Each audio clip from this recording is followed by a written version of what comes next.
Hey YouTube, so I wanted to just make a pretty quick video today. I know I haven't been uploading anything as regularly as I had hoped I would, but that's only because I've been extremely busy working on my own book, which is really my magnum opus on the subject of magical herbalism. So I've been really busy with that. I've been having to translate some books from foreign languages I'm not particularly fluent in, but I know enough that I can spot out the correct meaning of a word when Google Translate mistranslates it. I know enough to know what the proper context is. For example, in French, bête is both the word for beast and stupid. So, depending on the context of the sentence, I'm pretty sure which is which. But anyway, I just wanted to show a quick witch haul video. What day was that? Saturday? Yeah, Saturday. It was Saturday. It was finally warm enough for people to actually go out and do things. So, oh my God, you have no idea how packed Des Moines was today. Every single parking space was just jam-packed with people who were finally out doing things, spending a little money, splurging on themselves, so on and so forth. And I was just damn lucky to find a parking space in front of Penzi Spices, which is where I tend to buy most of my spices and herbs for culinary use, and sometimes magic as well, because they're usually of a pretty good quality. And you can even buy herbs from particular districts if you are either from that district yourself, or if you think the one district has a better quality product than another district. For example, I tend to buy Chinese cinnamon because it has the traditional American cinnamon flavor profile, but it's also a little less harsh, a little more well-rounded. It even has certain floral notes and characteristics. So I use that a lot in my baking. But I just discovered that cloves from Madagascar are so much more flavorful and aromatic that I'm definitely going to start using those exclusively in baking and in my potions as well. But this weekend I went over to Penzi's because I was in need of celery seeds. Right here. Oh, and before I forget, another great thing about Penzi Spices that you don't typically find on other spice jars is on the back, they will, hold on, maybe they'll, it doesn't seem to want to focus there, maybe that's good. But on the back of these jars is sort of general, not so much instructions, but different ideas on how to use the herb and spice. I bought this because I want to make some cream of celery soup for a tuna noodle casserole, and my first attempt wasn't the most successful because after the soup was made, it didn't really have any celery flavor to it. So I asked online, and the general consensus seemed to be use some celery seed in it. So that is precisely what this is for. But it also has a wide range of magical uses as well. During the German Middle Ages, celery seed was actually considered one of these so-called spirit herbs, and when it was combined with such herbs as what was it? Hemlock, henbane. Oh, here we go. Yeah, hemlock, henbane, and coriander. I literally have my manuscript open to me. But when combined with hemlock, henbane, or coriander, it was one of the spirit herbs of Germany that was used in necromancy to draw and attract spirits. Another reason why celery may have been used is because it's a mercurial herb. And if you know anything about Greek or Roman mythology, Hermes or Mercury was a psychopomp. He was able to escort the dead from Hades to the land of the living, and vice versa. And really, it's for that reason alone why I think the celery seed was used famously by mediums to they would put it in their incense mixtures before giving a reading or engaging in their mediumship. Because Hermes was a god who escorted the dead from Hades to the living, and that's why I believe they used it. Honestly, some other magic uses for this herb, of course, is holding on to your money, because Mercury was also the patron god of merchants and thieves and bankers, and they're all about holding on to what they have. And it's sort of a little known fact that during the Victorian era, celery was considered quite a delicacy because, well, it was hard to grow until a Dutchman around that time figured out how to sort of mimic its natural habitat, because celery is renowned for growing in salty marshes. And contrary to popular belief, celery is not associated with the word for salary. I think that false etymology arose because celery is grown in salt marshes. So they may have made one leap too many in their judgment. But it was after stopping by Penzies and really smelling all the wonderful herbs and spices they have. My mouth was watering. My brain was percolating with all these magical hearth witchery things that I could do with their seasons and spices. But it was then that I went practically next door, across the road. But it's a little ways down from Penzies. And I shopped at the half-price bookstore, which is pretty much where I buy all of my books these days, since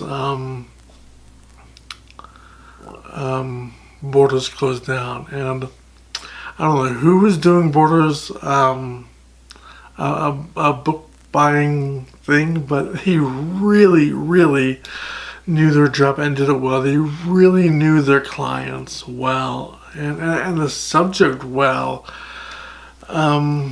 Because I would rarely go into a Borders books and not walk out with something really good. I can't really say the same thing for Barnes & Noble. Barnes & Noble is often overpriced, and not that Borders wasn't also overpriced, but Barnes & Noble was more overpriced than was Borders. But their book buyer didn't seem to quite know or understand their own clients well enough. Their book selection is more generic, if that makes any sense to you. But I digress. I went over to the Harper's bookstore and I found some gems. First thing I saw, of course, was sources for the study of Greek religion, because I am all about source material, and this looked like a fabulous resource for further research into the subject. Material that I can cite from and quote from in future writing projects. But one of the gems of my purchase was this vintage witchcraft book from 1974. I've never heard of it before, but it's called The Waxing Moon, A Gentle Guide to Magic by Helen Chappell. And what I really like about it is there's a whole chapter on herbs and herbal magic, and since this was actually published before Scott Cunningham's Encyclopedia of Magical Herbs, it's really refreshing to be able to thumb through it and see how witches of that decade were actually using certain herbs in a magical sense. You know, it's got some really awesome ideas.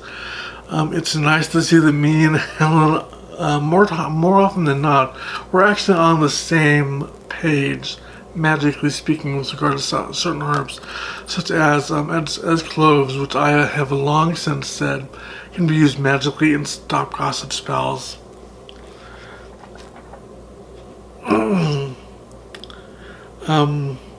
Although Cunningham never cites this book in his bibliography, not that I know of anyway. I've long since given away my own copy of that book because I'm writing my own study of the subject, but I would have to look again just to be sure. But I'm almost positive he never cited this book in his own bibliography. I can't speak today, but it's pretty much apparent to me that some of the ideas in this book did in fact make it his own herbal. But this book is actually inspiring me to further rethink some of my ideas on herbal magic, so that's awesome. The only downside is, unfortunately, it's a paperback book, and I really love vintage hardbacks. But it's a really good book, very light wear to it. So I was really impressed with this find. Actually, as I was leaving the store, so I was checking out after I just handed the cashier my money. He was actually, so interested by the book I bought as I was pocketing my money, he was actually standing there thumbing through my book. So he was probably a witch. A really nice guy. A 20s twink, I think. Twinks, just typically don't do a thing for me. They never did, even when I was a twink. But as I was exiting the store, I had taken off my coat because it was hot as hell in the store, and I was getting tired. But I always wear my pentacle, and as I was exiting, this older gentleman looked at me and said, "Blessed be," as I walked on by, and so I hadn't quite caught it at first, but then it registered, and so I turned and said, "Oh, thank you," and just walked on by, and it just goes to show that we are everywhere, that we come in all shapes and sizes and even ages. And that really made my day. But the third find from my trip to the bookstore, and arguably the most expensive, was my copy of, yes, I found a copy of Alice Hoffman's prequel to Practical Magic, The Rules of Magic. And I don't know if you can tell, but it has a glittery gold speckling on the cover, and it's really pretty. I'd actually tried to contact the publisher to get a review copy of the book, but they apparently declined because I never heard back from them.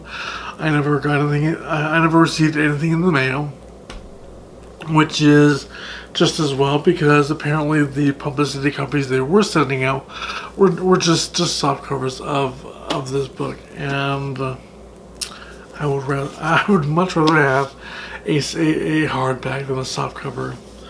But it's really good. I'm really falling in love with it, and there is so much more magic in this book than you can shake a stick at. It really seems as though the author has even taken inspiration from the movie itself. They even have a younger brother named Vincent, and his story is definitely being told in this book. They never really discovered. The author never really goes into much detail about what he looks like, other than the fact that he has black hair and gray eyes. So I am sort of picturing a black-haired Joey Stefano with gray eyes. But yeah, it's a wonderful book. I'm really enjoying reading it. I won't give any spoilers out, even though it's been out for more than a year now. And I have been hoping to find a copy at the Harper's bookstore for quite a while now. I just hope to get in some more copies of Andre Acimon's book, Call Me By Your Name, because they had a few copies in a few months ago, but those sold just like that. You know, it was like they're here one week, gone the next. But there were more recent soft covers, and I'm really hoping that that someone will relinquish a hardcover copy that they can then sell off. So I have one more item to show you, and it's one that I've already hinted at before, I think. But I have been reading it, and it is a phenomenal book. It is a book that pagans have needed for many decades now. In fact, it's called The Pagan Heart of the West, Volume 1, Embodying Ancient Beliefs and Practices from Antiquity to the Present.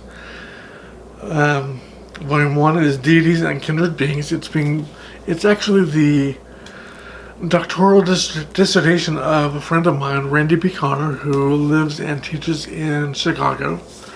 Just a wonderful, wonderful scholar.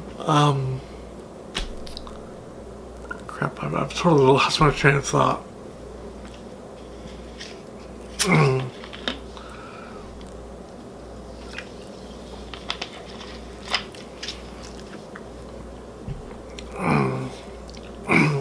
But the author actually shows that despite being told by scholars that paganism died and was easily replaced without explaining why or how, by Christianity, instead they insist that Christianity met the spiritual needs of the pagans and the peasants, which, you know, yeah, it's kind of a sketchy thing to say, especially when you offer no citations and no support for it.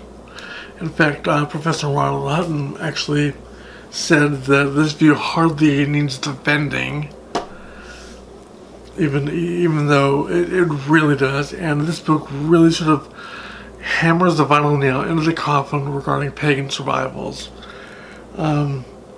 He actually shows that pagan gods were still being worshipped in late medieval France. You know, there was Bacchus still being worshipped, Minerva and Isis still being worshipped, and their worship cropped up again during the periods of the Enlightenment and the French Revolution. You know, those are not that historically far away. But yeah, I have been singing this book's praises ever since. Beg, borrow, or steal for a copy. Well, don't steal it, especially if the person you're stealing it from hasn't had a chance to actually read the whole thing yet. But you can buy the copy. You can buy a book on Amazon or from the publisher itself. And I personally believe in supporting a publisher when they publish really good books. And I convinced a friend of mine, an elder in the craft named Mike Nichols, this guy here. You probably know him if you've ever read his website that was online for many, many years called the Witch's Sabbaths, I believe it's called. I don't think it's around anymore. Ever since he compiled it all and published it into a book about 10 years ago. Anyway, his copy finally arrived, and he's only read the introduction. Do not skip the introduction. I'm telling you, it's just as good as the rest of the book is, if not more valuable. But I was chatting with Mike the other day, and he was just astonished by this book. He said, and I quote, "It is the most important book that has been published for pagans in the last 40 years. And that is really saying quite a lot. So, if you want a really, really good pagan book, get a hold of this one. Support the author, support the publisher. What else do I want to say about it?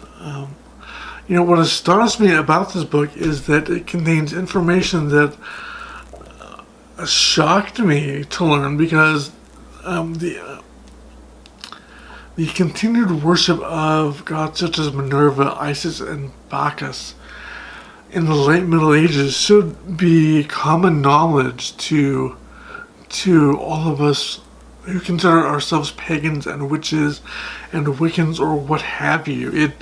It's almost as though it were an intentional conspiracy of silence by the academic establishment to intentionally withhold that information from us. But yeah, those are my thoughts, those are my views.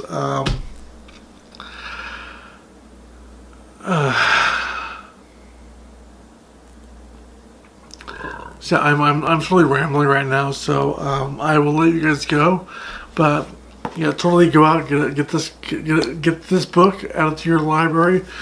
In fact, when each volume comes out, be sure and buy them as soon as you can, because we really need to make this book popular. It should be on every witch's required reading list. I still remember when websites had those. It's not really common anymore, unless you're part of a particular tradition. Then they usually do come along with a required reading list. But I really miss the good old days of the internet, when you could find free websites online that were usually very, very well thought out, and they often had a required reading list on them. I never really got around to putting up one of those websites myself, especially after GeoCities sort of shut down. I think, looking back on it, the GeoCities was probably bought up by a telecom firm that wanted to push people into buying their own URLs instead of using a free service with which to do it. But that's just me.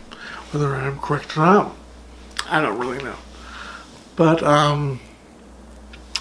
thanks for watching. I really appreciate it. I hope you've learned something, that I've inspired you, that you might go out and buy one of these books that I mentioned, because I really do believe in quality over quantity, which is why I am running my own book on the subject of herbal magic, which I hope will be finished this year.